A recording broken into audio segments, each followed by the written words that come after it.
Tonight we concluded our series on redemption, Moshiach, and the current events, really understanding why the nations of the world suddenly decide, after thousands of years of thinking destructive, horrific war makes perfect sense, why they suddenly are saying, war is wrong, war is bad, war is destructive. Why they suddenly get so smart. So we discussed that and concluded what we're learning in this topic. I hope you've enjoyed this series. If you have, please sign up, subscribe, so you can receive the other videos. If you've benefited and you can think of someone else that would benefit, please share. And if you put like, it's more likely that other people will be sent this video as well. Thank you. When I said that I made sure to have even more lavish food this past Shabbos, when it was the 17th of Tammuz, when in a regular year we'd be fasting, instead we fasted yesterday, and in 3 weeks from now, on the 9th of Av, which will also fall out on the Shabbos, I'll make sure to have very lavish food. My version of lavish food is like getting a few avocados and some extra like Snapple and grapes, whatever. Don't want anyone to think, oh, I made brownies. Don't think I worked too hard. But that would be for me making very lavish food. So the reason why we do that is, first of all, to make sure no one thinks, oh, yeah, like you're supposed to be fasting, but you're not allowed to fast because it's a Sabbath. So you just eat minimally, like whatever. Now you gotta eat, but like don't overdo it, of course, because this is really a horrible day. No, not at all. We're supposed to truly, truly, truly have lavish food, meats, wines, everything.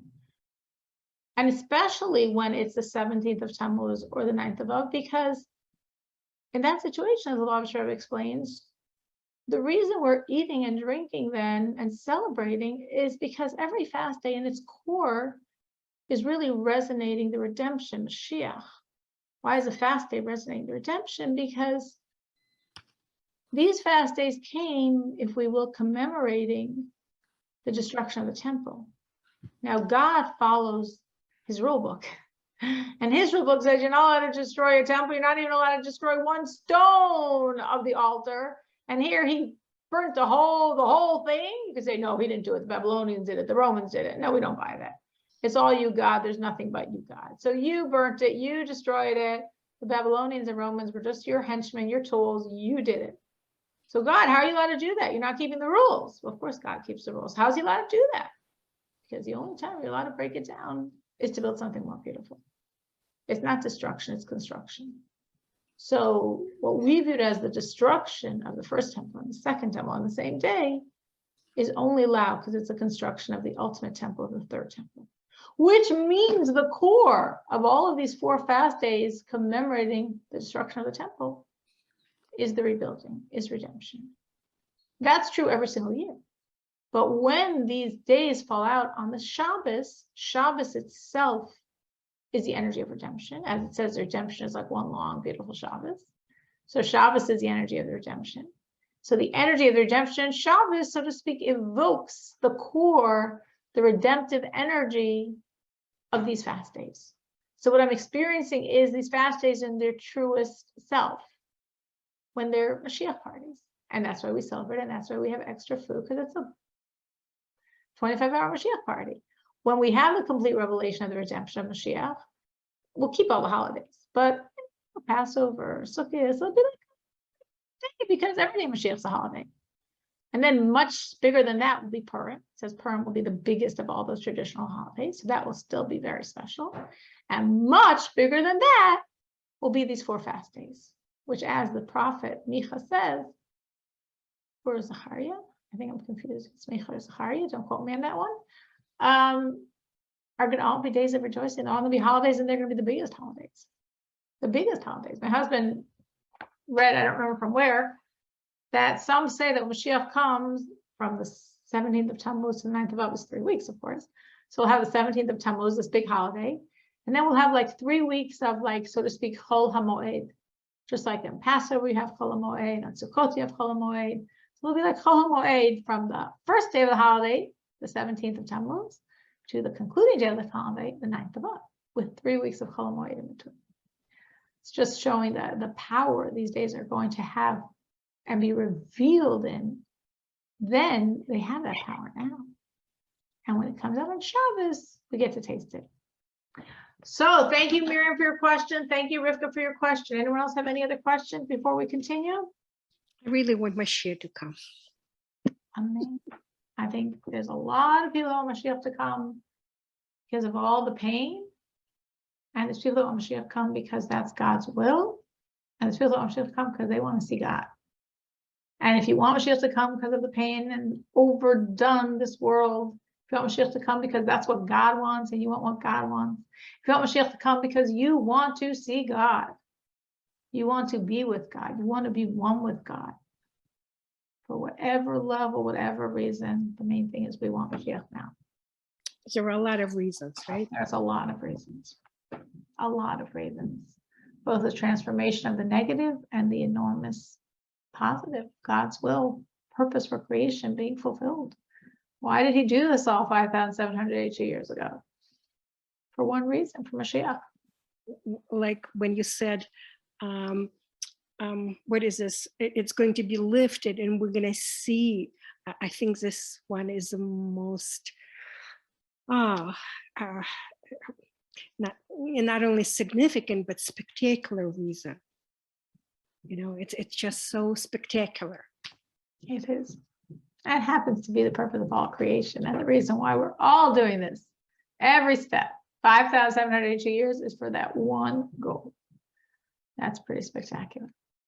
And our learning today shall make it happen. Yeah. Because the Rebbe says, as we learn about Mashiach, we create the reality of Mashiach. And he also says during these 3 weeks, for anyone who's looking for more learning to do, says it's very important every day of these 3 weeks to learn about the temple.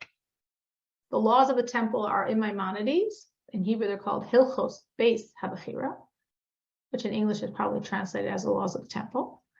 And if you go on like Chabad.org, you can find it in English, probably other places as well. Maimonides' laws of the temple.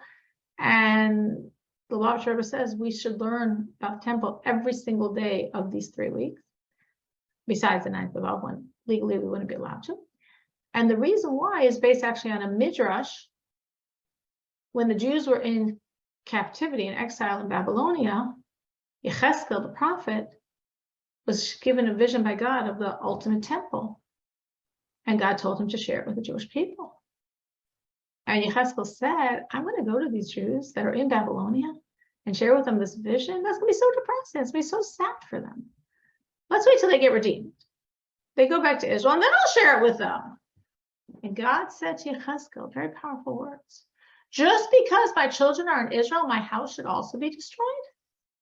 Go share with them this vision, because when they learn about the temple, they are building it. So the Jews are in Babylonia, but if they study the temple, they're building it. So for that reason, during these 3 weeks, when we are the most focused on the rebuilding, we study the laws of the temple every day to build the temple through our study of its laws. So this is definitely, of the whole year, in a sense, these 3 weeks are the weeks we most are longing and focused and just really, really want Mashiach now. And we should know that whatever we're doing, every good thing we're doing is part of that process. Every good thing. There's nothing we're doing that's not within that broad framework of creating the redemption now. So we are continuing, and I hope perhaps today concluding what we're going to be studying of this talk of the Lubavitcher Rebbe about our perspective on war, understand what's really going on in our world. So just a little recap, because last week we did something else in honor of that special day of the 12th and 13th of Tammuz. So the Rebbe was saying, the Rebbe was starting with the current events of then.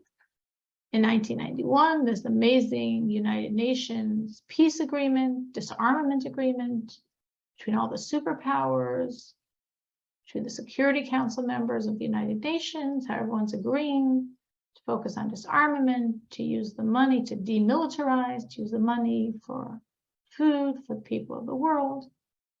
The Rebbe said this is very significant, the time, the place, and the place in Torah. The time, the Jewish month of Shevat, which is a month connected to both the previous Lubavitch Rebbe and, of course, the current Rebbe. So it's a month of very high Rebbe energy. The place, Brooklyn, same city as United Nations. So the light that extends from Brooklyn and is bringing peace to the world on a spiritual level is being manifest in this peace on a physical level in the same city, United Nations. And the time in Torah is the Torah portion of Mishpatim, which is the idea of civil laws, which we explained quite deeply, means that Torah being the blueprint for creation, the reasons, the rational moral behaviors of Torah are like imprinted in the Jew's psyche. So those things to us are natural. And after 3,300 some years of Jews living and learning, studying and breathing Torah, it has become the nature of the world as well. And that's why the world is changing, because now they used to view as like, why not? They're looking through this prism of Torah's morality. That is basically what we're up to. So now, continuing the talk, the Rebbe says if we understand all that, we can look at this peace treaty that just happened and understand it more significantly and more deeply than we did before. Because we said, the Rebbe said in the beginning of this talk, that this peace treaty is the beginning of the fulfillment of one of the most foundational and well-known prophecies of Isaiah. And they will beat their swords into plowshares, which is actually so famous that it's actually on the wall of the United Nations outside the building in Manhattan. That's the whole goal and purpose of the United Nations, and they shall beat their swords into plowshares. And the Rebbe said in 1991, we began fulfilling this messianic prophecy by this disarmament. That's beating their swords into plowshares. Not how we might have envisioned it when we were children, but taking these weapons and shutting them down and using the money to bring aid and food to peoples of the world. That's beating their swords into plowshares. Now the Rebbe says, it's very strange, because it's so logical. Like war is so illogical. War creates such damage. I mean, I'm talking loss of life, pain, but just such ruin, such economic destruction, such a destroying of people's lives. War is horrible. So it makes perfect sense that logical people wanting to live just a normal, regular, normalcy life in this world would not fight, would not allow warfare. It's destructive. It's the opposite of the building that we need for mankind. But you know what? Somehow, the fact that it's so logical and obvious never bothered anyone. And since the beginning of time, people have always fought. And there's always been wars. I mean, we look in the Bible and talking there about wars and nations ganging up against other nations. Okay, they were smaller, they didn't have the weaponry we have today, but on their level, they were fighting it out. And ever since, throughout all of world history, there's always been fighting. So the Rebbe says, what's going on? This thing which, you know, with just normal, dispassionate intellect is so obviously counterproductive, is so obviously wrong, but people have been doing it forever. And suddenly now, the world wakes up and says, oh, that's wrong. Like, stop. We don't want to do that. We've done it forever, but we don't want to do that. Like, what's going on?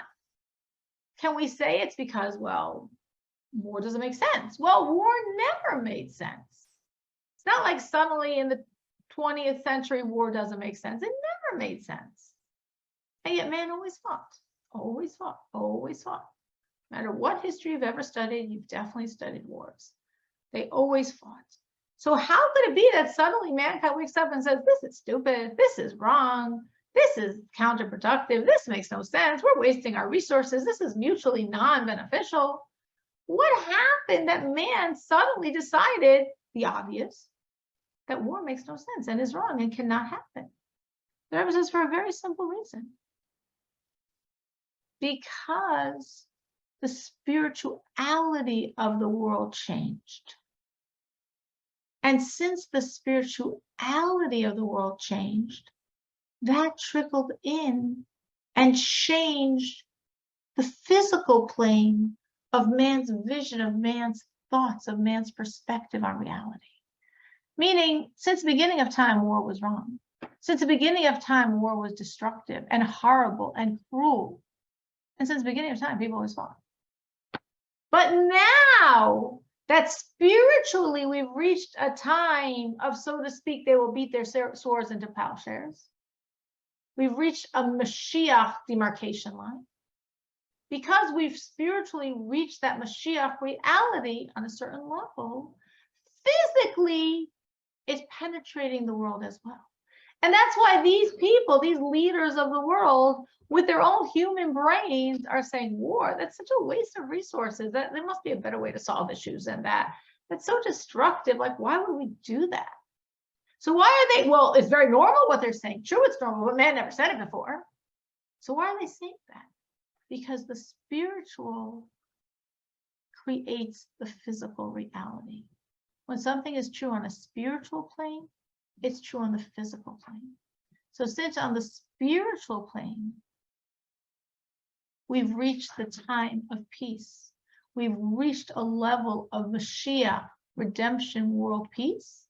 On the physical plane, man wakes up and says, like the theme of this Torah portion, Mishpatim, Torah's morality, Torah's logic has penetrated the minds of Jews, of man, of mankind, of the roughly 8 billion people out there. War makes no sense. It never made sense. But we always thought it was fine. But now we know it makes no sense because spiritually we've reached the point of peace. So on the physical plane, war makes no sense. So this is a very profound truth that the Rebbe is sharing, not only in terms of the discussion at hand, war, and why the nations are suddenly realizing war is wrong, when it never made any sense, but also this whole dynamics the Rebbe is sharing, that when something is true on the spiritual plane, it trickles into the physical plane. And the physical plane changes because the spiritual plane has changed. Not exactly the same, but sort of, I'm thinking. I shared this recently. I don't remember if it was in this class or in another class, sorry. There's a prophecy in the Zohar based on a verse about the great flood with Noah and the flood, that in a certain year, once again, the windows of above and the windows of below will open up. And just as in the great flood, water flooded the earth from above, the windows of heaven, and from below, the windows under the sea, and from both ends, the world is being drenched with water. So the Zohar Kabbalah explains that in a certain year, based on the verse, they create a certain year when the windows of heaven will once again open up and will drench the world, not with physical water, but with the waters of knowledge of God. And from below, the windows will open up and the world will be drenched again, not with physical water, but the waters of knowledge of the world. That year is roughly the year of the Industrial Revolution. At the same time, that was when Hasidus began to be spread in the world. So at the same time, there was concurrent flooding from above, which was mirrored in a flooding from below. Knowledge from above, more and more and more knowledge of God, and knowledge from below, more and more understanding of the physical world. The world we live in now, if you would think from past 50 years, less, how we move. From the beginning of time until the Industrial Revolution, they didn't move as much as we moved in the past 50 years, and probably not as much as we moved in the past 30 years, and probably not as much actually as we moved in the past 20 years. Because once the Industrial Revolution started, and then it pace quickened and quickened and quickened and quickened, this development is going so fast. And what was it moving from the beginning of time until the Industrial Revolution? So little. Because the waters from above were closed, so the waters from below were closed. Once the knowledge opened up from above and the world is being flooded through Hasidus with the knowledge of God, this reflects in the physical world that it's flooded with the knowledge of the world of sciences, technology. So have you seen this? This idea that the spiritual reality changes the physical reality? Have you seen anything like this in your own lives?